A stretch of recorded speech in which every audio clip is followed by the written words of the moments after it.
Hi dear ones, so today we will be discussing Sutra 4 from Samadhi Pada, and here is the Sutra. Vritti Sarupyam Itaratra. So word by word, Vritti is tendency or the modulations of the mind. Sarupyam is the self or the seer. So becoming one with the self or the seer, and Itaratra means on other occasions. So this sutra means that on other occasions what is happening, the self or the seer is identifying with the modulations of the mind. So if you remember, in the earlier sutras we discussed that once when a person starts following the discipline of yoga, then the mind starts abiding in the self. So the mind retrieves back to the self and it starts abiding in the self, and then one can see the true nature of the self, which is calm and peaceful, because the mind has settled down. All these modulations of the mind have settled down. But here what is happening on the other occasion? So the sutra is saying, so when this is not happening, when yoga is not happening, then on other occasions what is happening? On other occasions, when the mind is going outwards, which means it's not retrieving back to the self, but it is going outwards. So when it is going outwards and perceiving the outside world through the five senses, then what is happening? Then the self starts identifying with the modulations of the mind. Vritti Sarupyam Itaratra. Vritti means the modulations of the mind. Again, Sarupyam means the self starts identifying with it. Why? Because the mind is going outwards now.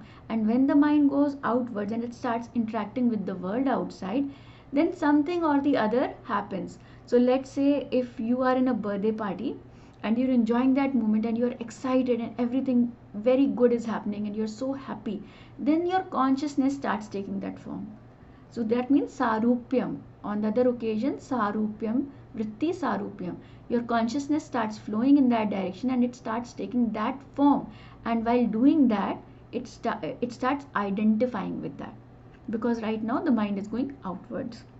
Similarly, if something has happened in the past which has made you upset, like maybe somebody said something to you and you are still holding on to it, and because of that your mind keeps on jumping into the past, and once you create that story in your mind with what has happened in the past, you start feeling angry and stuff like that starts happening. So what is happening? The mind is not in the present moment and the mind has gone to the past again, and then you have started feeling angry, frustrated, upset. So whatever emotions and feelings that were there, you again start feeling them.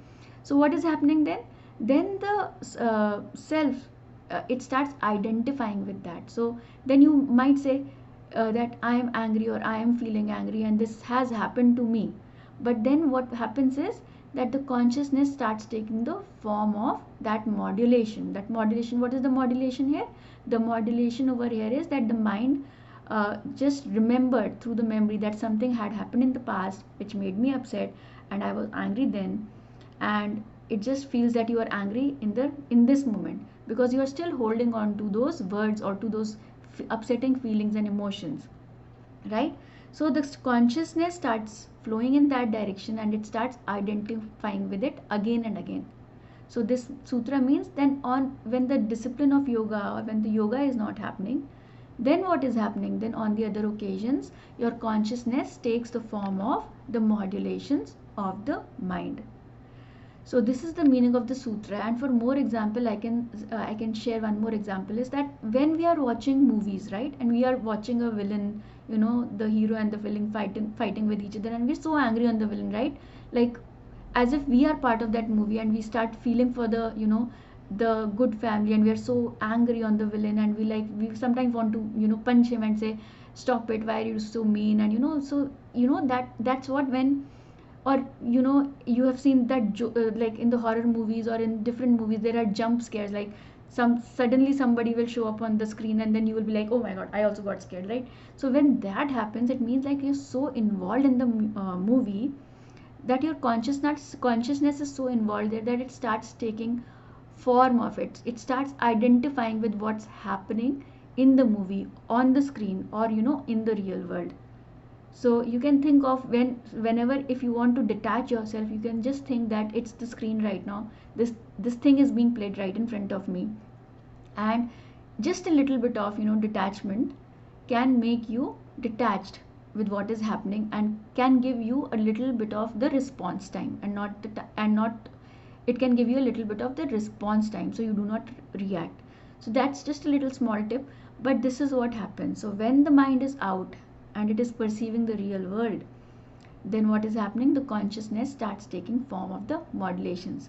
So in the coming sutras, in the next sutra, in sutra 5, we will be discussing what are these modulations. So Patanjali is a very technical and a scientific person. He was a scientist, and he knew what these modulations of the mind are and how many of them are there. So we will be discussing all those modulations of the mind there. So let's go to the next sutra. Namaste.